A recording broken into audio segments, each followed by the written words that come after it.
Kembali dalam WHI Extra, pastinya hari ini Extra yang akan kami bawakan dalam topik tanaman dalam rumah. Dan hari ini kita istimewa, Sugi, sebab kita ada dua tetamu yang mungkin nak kongsikan dari segi penjagaan, macam mana kita nak kekalkan orang kata tumbuhan tu dengan okey. Dan di sebelah Sugi kita ada Muhammad Farid Abdul Ghani daripada My Kebun Hydro. Terima kasih kerana bersama WHI Extra. Banyak yang ingin dikongsikan Cik Farid ya hari ini. Dan juga di sebelah saya Puan Nur Haslin Sulaiman dari Teratak Molek. Apa khabar? Alhamdulillah, baik. Okey, baik. Tapi sebelum itu, banyak yang ingin dikongsikan kedua-dua tetamu kita. Sebelum itu, kita nak dengarkan dahulu sebuah laporan berkaitan dengan topik kita pada hari ini. Jom kita saksikan.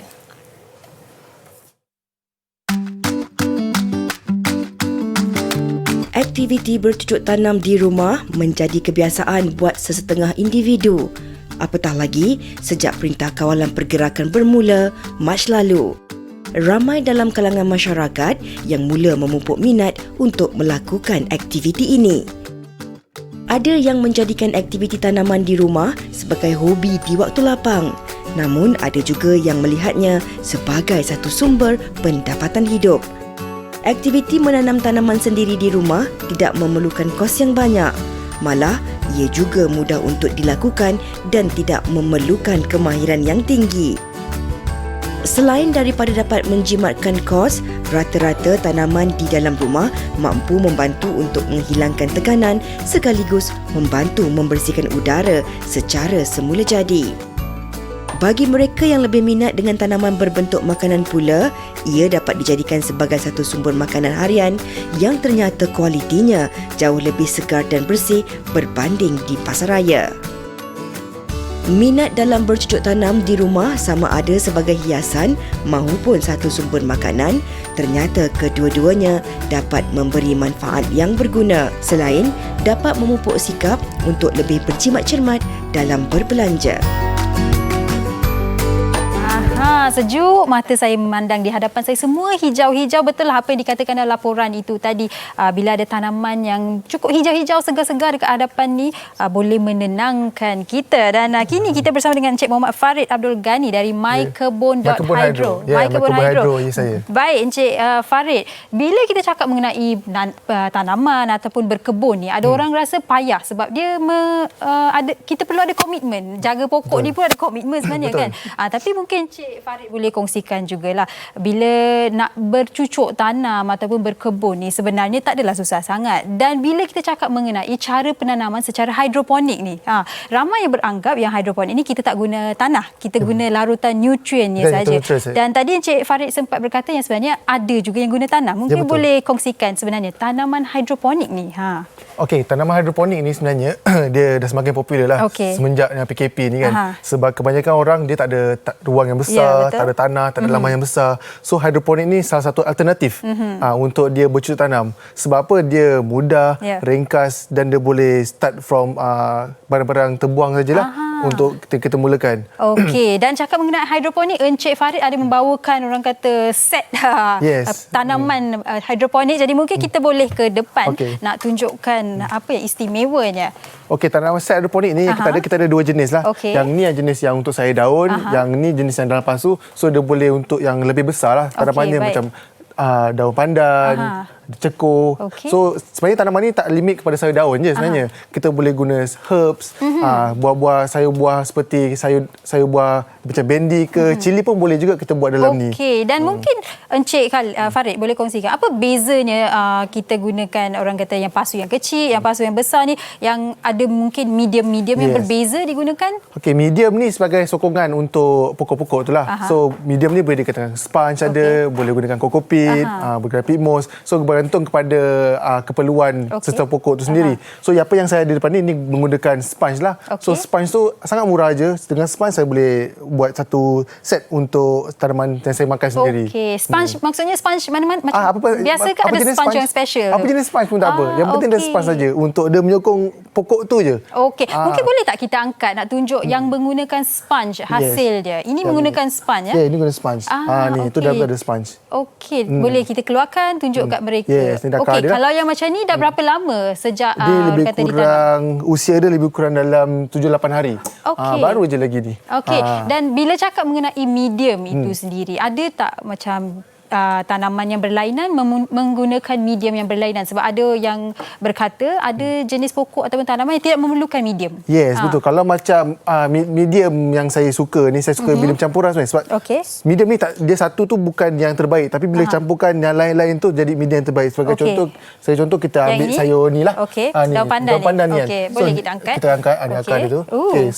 So dia punya dia medium dia mestilah kena boleh memegang air, poros, masuk poros dia tak boleh nak terap, tak boleh nak air tak boleh nak terendam lah dia punya air tu. So bila kita ada semua cukup ciri tu, so pokok boleh membesar dengan baik. Baik. Yang ini ada campuran tanah. Tanah, tapi dia sangat minimum. Saya campurkan 20% saja. Itu mungkin sedikit yang perlu diajar oleh Encik Farid. Macam mana nak kita tahu berapa banyak tanah kita nak gunakan ataupun tak perlu gunakan tanah. Macam mana Encik Farid boleh ajar sedikit tak tips kepada penonton di rumah? Boleh. Tipsnya kita kena pastikan dia ada ciri dah. Kena pastikan tanah tu cukup poros, boleh memegang tanah, semua sedia air lah tu. Dan kebiasaannya boleh dapat di local shop. Cakap saya nak tanah campuran, nanti dia akan bagi tahu. Banyak jenis yang ada. Semua dah ready pack, tinggal ambil bawa balik je. Dia tak perlu dah nak buat ni semua. Kalau kita nak buat mungkin kita nak beli kan banyak dicampur-campurkan kan. So cost dia dah tinggi. So kalau kita beli ready made untuk khas tu kita pakai lebih menjimatkan. Mungkin ini dah menjadi orang kata satu hobi bagi sesetengah orang, tapi yang mungkin baru nak nak berjinak-jinak lah orang kata, nak mula macam saya ni, hari ini dapat motivasi, adalah dapat inspirasi sedikit. Ini menjadi tips yang berguna di mana macam mana nak tahu tanaman itu perlukan tanah ataupun tidak. Baik, kita nak tahu juga apa yang istimewa dekat depan fatin tu daripada teratai molek ya. Itulah Sugi, mendengar kepada penjelasan daripada Cik Farid, saya rasa terinspirasi. Balik ni saya nak tengok apa saya boleh buat. Dan hari ini kita nak dengar juga daripada Puan Haslin Sulaiman dari Teratak Molek. Ada sesuatu yang nak dikongsikan Puan Haslin? Mungkin kita boleh teruskan sama-sama kita sembang tu. Okey, ni sekarang biasalah macam Cik Farid tadi kata, bila PKP ni semua macam jadi viral. Betul, lagi-lagi PKP kan, orang duduk kat rumah, work from home. Walaupun sebenarnya tanaman dalam rumah ni bukan sesuatu yang pelik lah. Cuma bila sekarang dah viral, masing-masing pun dah mula nak mengumpul macam-macam jenis. Macam contoh, kadang-kadang macam kawan saya sendiri, dia nak mulakan pokok dalam rumah dia akan tanya, pokok jenis apa yang sesuai. Kadang-kadang tu diorang nak yang berwarna-warni, tapi kadang-kadang kita cadangkan untuk pemula gunakan macam pokok money plant dululah. Money plant ni kadang-kadang orang kata biasa-biasa saja, tapi sebenarnya ini yang paling simple lah. Paling simple, tapi sebenarnya bagi saya ia sangat menarik sebab dia ada banyak variasi. Macam contoh warna hijau ni kita dah biasa nampak. Lepas tu ada yang jenis marble, ada majula, macam-macam lah. Macam-macam kita boleh buat koleksi. Tapi kita nak tahu juga kalau kita menanam ni, kalau kita nak letak kat rumah tu cantik kalau dengan dekorasi, orang kata ada batu-batu sikit. Mungkin Puan Haslin boleh kongsikan dengan penonton WHI Isra hari ni. Paling mudah lah untuk nak kita start kan. Money plant ni sebenarnya dia banyak medium kita boleh guna. Dia boleh guna tanah, dia boleh guna sabut. Saya nak tunjukkan yang paling simple. Macam contoh kadang kita guna air. Macam selalu persoalan yang orang selalu cakap kat saya, nanti nyamuk, and then nanti kita nak uruskan, nak letak ubat jentik-jentik, jadi macam satu beban kan. Tapi sebenarnya benda tu kalau kita tengok iklan pasal jentik-jentik ni 7 hari kita kena cuci. Tapi kalau kita rasa kita macam tak ada masa sangat nak tukar, kita boleh guna cara kita tiru Cik Farid tu lah, cara hidroponik. Hidroponik ni kaedah yang lain lah. Itu yang istimewa dia, hidroponik ni luas. Kita bukan saja boleh guna untuk tanaman dapur, kita boleh guna untuk tanaman hiasan juga. Macam contoh kita buat style macam ni, jadi nyamuk tak masuk lah. Saya letak batu-batu. Sebenarnya kalau kita nak direct terus ke air pun tak ada masalah. Money plant ni salah satu tanaman yang lasak lah. Jadi tak ada masalah untuk kita gunakan air semata-mata. Tapi ini alternatif yang kalau kita paling mudah lah rasanya paling kan? mudah. Macam ni kita je. ambil daripada ni dan masukkan, orang kata report lah. Tapi untuk money plant ni bila kita nak kerat, kita kena pastikan sendi ni kena pada air. Sebab dekat sendi-sendi ni akan keluar akar dia. Kalau kita just potong dia punya ni, kalau memang kalau ada setengah cara dia boleh keluarkan tapi lambat. Dia perlukan sendi ni. Ini saya suka nak tanya. Macam dekat rumah saya sendiri, macam kadang-kadang mak saya tanam, kadang-kadang tak menjadi. Tapi kalau abang saya tanam, kadang-kadang terus jadi, hidup. Ada ke antara faktor tangan subur ke tangan tak subur? Setengah orang mitos je. Selalu orang kata macam tu juga kat saya. Tapi sebenarnya kita jangan putus asa. Kita kena istiqamah mencuba. Kadang-kadang mungkin ada kesilapan dengan cara kita tanam, ataupun mungkin kita dah tanam, kita biar je. Kita tak tengok dia punya masalah ke, perletakan ke. Lepas tu kita kena rajin juga buat pembacaan. Lepas tu yang penting itulah, jangan putus asa. Kita kena cuba eksperimen dengan pokok-pokok. Ini kita dah kira dah siap dah ni. Ni dah siap lah. Hanya dengan pokok dan juga kita letak sikit batu-batu untuk hiasan. Kalau kita buat banyak-banyak ni lagi lawa kan? Lawa. Okey, macam mana pula Hazlin kalau kita nak mendedahkan kepada anak-anak kita, selain macam kat rumah ni kan kita banyak anak-anak main game ataupun di online, kadang-kadang stres kan. So kita nak ajak mereka untuk dedahkan dengan tanaman ni. Apa antaranya langkah pertama kalau Puan Hazlin sendiri? Langkah pertama kita kena libatkan mereka. Kadang-kadang bila kita berkebun ni, kita macam leka tahu. Ada waktu tu kita macam mentang-mentang tu hobi kita, kita semua nak buat sendiri kan. Tapi bila kita ada anak-anak ni, kita kena libatkan mereka. Macam saya ada anak yang umur 5 tahun, memang tengah aktif lah. Kalau orang kata semua benda dia nak cubit.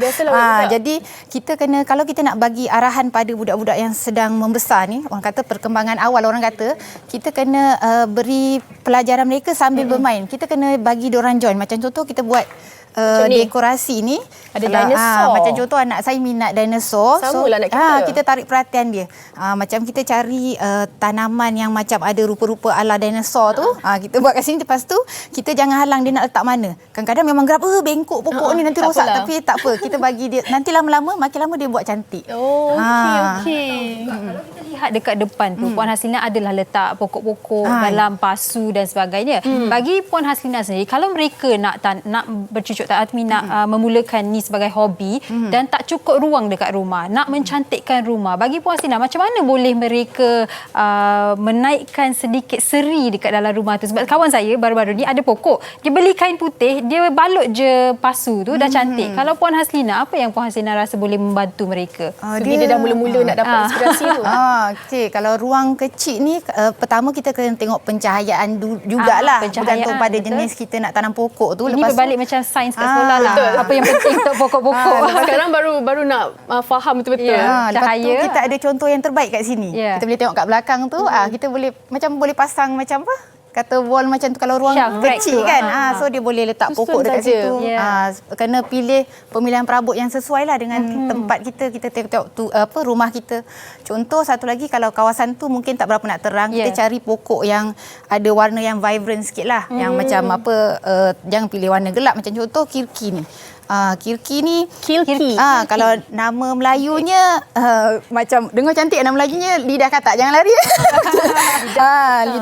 Lidah katak, tapi dia sebenarnya nampak macam lembut, tapi dia sangat mudah di maintain. Dia macam ala-ala pokok lidah juga. Sebab tu dia tak memerlukan banyak sangat air, perlu lembab, setakat lembab je. Lepas tu dia mudah juga membiak. Dia ada macam satu bawang tu, bila dia dah penuh, kita cuma pecahkan je, asingkan, dan kita boleh biarkanlah, boleh banyakkan lagi. Okey. Tapi kan kalau kita tengok pokok memang cantik, tapi mesti ada dia punya kekurangan. Betul ke Cik Farid? Saya dengar pokok-pokok ni kadang-kadang ada yang tak sesuai untuk kita bela kucing ke, ataupun kita ada bayi kecil dekat rumah. Betul, pokok ni dia ada kekurangan ni jugalah. Terima kasih. Macam cakap tadi, pokok ni dia semua kepulauan hampir samalah. Maksudnya dia kena cahaya, baja dan juga tanah itulah untuk membesar. So serta pokok ni dia tak boleh nak terlalu panas sangat. Kadang panas tu yang membuatkan pokok tu tak dapat tumbuh dengan baik lah. Sebagai contoh, kalau kita tunjukkan pokok rosemary ni, pokok salad ni kan. Pokok salad ni, so nampak macam macam boleh tanam kat sini. Boleh. Tapi kenapa? Macam mana boleh tanam lah? Sebab bila saya tanam tu environment dia sejuk. Tapi memang dia dalam matahari, tapi dia sejuk, bersih dan dia boleh membiak dengan baik. Macam Cik Faris ada berapa jenis dah sekarang ni? Saya ada banyak jenis. Saya memang fokus pada hidroponik lah. Set tu saya ada satu greenhouse kecil lah dekat belakang tu. Walaupun tak besar tapi kecil, tapi cukuplah untuk saya berhobi dan juga ajar orang-orang untuk siapa yang berminat lah benda tu. So salah satu yang set saya bawa ni, 2 set yang ni memang ada dalam. Nanti Cik Farid ada 2 student lagi ya?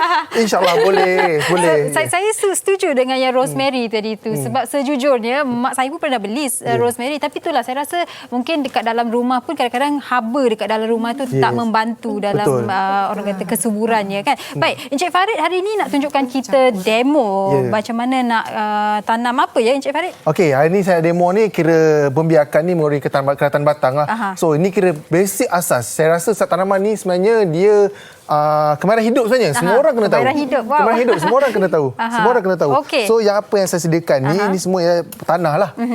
Tanah ni tanah dah campur. So tanah campur ni kalau kita nak buat sendiri boleh. Okay. Kalau kita nak beli yang dah ready made pun boleh. Okey, maksudnya dekat dalam tanah ni dah ada nutrien-nutriennya. Yes, nutrien sudah ada yang dah ada, ada yang belum. Tapi saya rekomenkan yang dah ada lah. Okey, mungkin sebelum kita nak petik daun-daun dekat bawah tu, kita terangkan dahulu dekat orang kepada orang di rumah, dalam tanah ni ada apa, tanah jenis apa yang dilarutkan, dicampurkan sebab biasa larutan ada tanah hitam, tanah hitam, tanah merah sikit, lepas tu ada perlite, ada kokopit. Ada 4 elemen cukuplah untuk dapat media campuran tu baik untuk tumbuhan tanah. Okey, biasanya kita beli asing-asing ataupun sudah dijual? Ada yang jual asing dan dah siap satu kali pun ada. Ada 6 in 1, 4 in 1, 10 in 1 ikut pada keperluan kita lah dan pada bajet jugalah. So lagi banyak tu lagi tinggi harganya. Baik, kalau nak lebih senang beli yang dah siap pack. Okey, baik, kita nak petik daun apa ataupun pokok apa dekat bawah tu? Baik sebenarnya hidroponik ni tanaman sebenarnya mudah je. Kalau saya nak ambil contoh daun perdina ni kan. Daun perdina ni memang boleh guna keratan batang. So bila kita potong aja. Yang ni saya nak ambil cincau. Ni pokok cincau ke? Pokok cincau. Wow. Mesti semua orang tak tahu kan. Cincau ni sebenarnya daripada pokok. Bukannya jeli.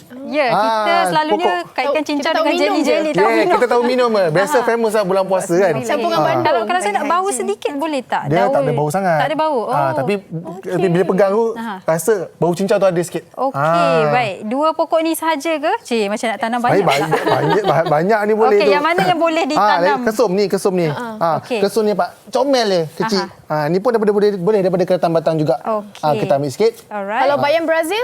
Bayam Brazil pun sama. Lagilah senang. Ini kalau orang kata tak siram pun dia hidup. Betul. Hari ni makan bayam. Sewaktu PKP saya rasa bayam Brazil pun viral menjadi tanaman digemari. Memang. Okey, baik. Kita nak mulakan proses pembiakan ya. Yes. Okey. So first kita sediakanlah medium tu dulu. So ni saya ada pasu saya bawa. Okey. So bila kita dah sediakan medium ni, pastikan ada campur semua. So mula-mula tak payah air dulu tak apa. Biar dulu tak payah air dulu. Okey. Sambil-sambil Encik Farid buat tu nak tanya juga, bekas tu adakah bekas itu memainkan peranan dalam kesuburan tanaman kita itu? Betul. Kalau bekas tu bergantung pada saiz pokok lah sebenarnya. Kalau pokok yang kecil, pokok besar, mediumnya besar, okeylah. Tapi kalau pokok yang dah besar, contohnya cakap bawah tu pokok yang dah besar tu kan. So bila dia nak lagi besar, dia perlukan medium yang besar lah. Okey, baik. Okey. Dah berapa lama ya Encik Farid bergiat dalam Kalau lakukan saya bercucuk tanam ni daripada saya kecil lagi lah. Yelah sebab ayah saya pun dia masih pekebun sekarang, dia tanam lah. Cuma dia tanam komersial, tanam sawit lah. Saya tak minat sangat benda-benda macam tu. Saya lebih suka tanam dapur ni. Okey, baik. Jadi yang ni kira minat daripada kecil sebab keluarga pun memang selalu bercucuk tanam lah. Kalau sekarang ni Encik Farid saya tahu memberi kelas juga kan. Betul. Kalau mungkinlah kan orang dekat rumah nak belajar, anak-anak pun nak belajar. Boleh tak anak-anak kecil tu baca ataupun kalaulah tak pergi kelas, macam mana kita boleh memberikan orang kata pendedahan pada anak-anak supaya diorang pun minat juga nak tanam. Okey, macam saya buat anak saya, bila masa semai tu kan, saya ajak dia sekali semai benih. Walaupun kadang dia terabungkan benih ke apa kan, tak apa, biar je dia buat benda salah. Macam Kak Aziza kata, anak dia buat apa, biar je buat. So bila dah buat tu apa semua, kita cakap, okey, yang ni awak punya. Okey, nama anak saya Zafran, saya panggil Apan lah. Okey, ni Apan punya. So hari-hari dia tengok. Nak tengok pokok. Bila dia tengok tu, bila dah makin besar, bila boleh makan pula. So kita jaga dia. Bila sampai besar semua, anak saya tak makan sayur daun, jadi makan sayur daun. Itu antara orang kata trik lah boleh kita gunakan pada anak-anak kita kan. Sebab dia pun rasa happy, ini yang saya tanam, saya nak makan lah yang saya tanam kan. Walaupun dia kecil lagi baru 4 tahun kan, tapi dah tu. Walaupun anak saya 2 tahun tu pun sibuk juga. Abang dia turun, dia pun nak turun, nak buat. Okey, so dah siap lah ni. So bila keratan tadi kita buang lah mana daun-daun yang dah tua tu kan. Yang kita tak nak, kita dah buang-buang, kita tak dalam ni. Dan kita spray dulu. Dia kena spray. Okey, baik. Bila cakap pasal spray air ni, biasanya bila kita buat tanaman secara hidroponik ataupun yang seperti yang Cik Farid lakukan, berapa banyak air yang kita perlu siram? Okey, yang terbaik siramannya 2 hari sekali. Tapi yang waktunya pun kena ambil kira juga. Waktu seawal pagi dengan lewat petang. awal pagi tu bagus sebab apa? Sebab pagi tu nak fotosintesis kan. So dia langsung tu buka. So waktu pagi tu kita siram memang bagus untuk bantu dia pokok tu proses membesar lah. Dia kena cahaya tu dia cepat besar. Okey, dan dalam satu pasu ni sekarang ni ada 1, 2, 3, 4 jenis pokok kan? Ya, betul. Adakah ia sesuai ditanam sebegini? Boleh campur-campur ke? Ini boleh. Secara demo boleh. saja? Saya campur ni memang boleh. Dia boleh membesar semua. So kalau kita nak asingkan, kita boleh asingkan. Sebab asal ni kita report nak bagi dia biak. Bila kita dah biak dah besar sikit, kita asingkan. So dapat banyak. Okey, faham. Jadi tak salah lah kalau dia share rumah di awal itu. Lepas tu baru dia pindah-pindahkan. Okey, baik. Kalau lokasinya pula Encik Farid? Okey, lokasinya yang paling utama sekali yang saya tekankan bila saya buat kelas ke ataupun beri ajaran lah. Cahaya matahari tu paling penting. Cahaya. Bila cahaya tu, cahaya pagi lah yang baik. Daripada pukul 8 tu sampai pukul 11 pagi tu cahaya yang paling baik lah. Bila kalau pokok dapat full day cahaya tu, memang dia boleh tumbuh dengan subur lah. Subur. Lepas tu bila tempat cahaya pula, kita kena pastikan janganlah kita macam bau pinang dia tak terlalu panas. Jangan dulu. Kita letak tempat redup dulu 2-3 hari. Kan? Lepas dah buat ni 2-3 hari tempat redup, nampak dia dah okey, dah boleh terus tumbuh. Introduce matahari pagi. Okey, yang penting kita kena banyak bersabar. Sebab kena bersabar. Dia kena walaupun dia nampak mudahan tapi dia masih kena menuntut ilmu lah. Kena belajar. Walaupun secara asasnya tanam tu kena matahari, siram, baja, okey, boleh hidup. Tapi tak semua pokok boleh macam tu. Okey, lepas ni kalau Fatin tanam pun akan subur. Bukan setakat abang Fatin yang tanam ya. Itulah saya harap balik ni saya dapat buat satu dan berjaya. Dan Sugi, Cik Farid dan juga penonton, hari ini saya nak bawa pergi Taman Imajinasi. Betul? Betul Puan Hasina. Ini yang akan ditunjukkan oleh Puan Hasina di mana dekorasi yang menggunakan bahan-bahan yang dekat rumah je. Ya, macam contoh kayu ni saya dapat daripada sungai. Asalnya letak kat akuarium. Sekarang akuarium pun dah ke mana. Jadi kita boleh jangan ambil buang. lah. Kita ambil, kita jangan buang. Jadi dia jadi salah satu sebenarnya sumber kompos juga sebab ni separuh reput. Jadi dia akan bila pokok ni besar dia pun akan macam pelan-pelan mereput juga jadi macam satu kompos kat situ. Orang cakap lagi reput kayu tu lagi cantik. Lagi cantik. Lepas tu dia akan tinggal sikit-sikit lah sisa-sisa dia kan. Ini kita gunakan saiz bekas yang besar ini dan kita masukkan berapa jenis tanaman boleh? Saya masukkan dalam 4 jenis tanaman. Sansevieria jenis bird nest. Dia membulatlah, dia bukan meninggi kan. Yang ini Fittonia. Ni Sigenium. Ni pun jenis Fittonia juga. Ada banyak jenis. Asalnya daripada Amerika Selatan. Bila kita nak satukan pokok ni, pastikan dia ada ciri-ciri yang dia boleh hidup bersama. Macam contoh, mereka semua sukakan kelembapan. Cuma ada satu Fittonia ni kadang orang anggap macam susah nak bela. Tapi sebenarnya dia tak perlukan banyak sangat cahaya. Dia cukup cahaya dalam rumah je. Tapi dia perlukan kelembapan berpanjangan lah. Tapi tak boleh terlalu basah. Nanti dia rosak akar dia. So kita akan campurkan semua tanaman ni dalam satu. Tapi kan Puan Hasina, kalau kita letak tanaman ni dalam rumah kan, kadang-kadang kita pakai aircon kan.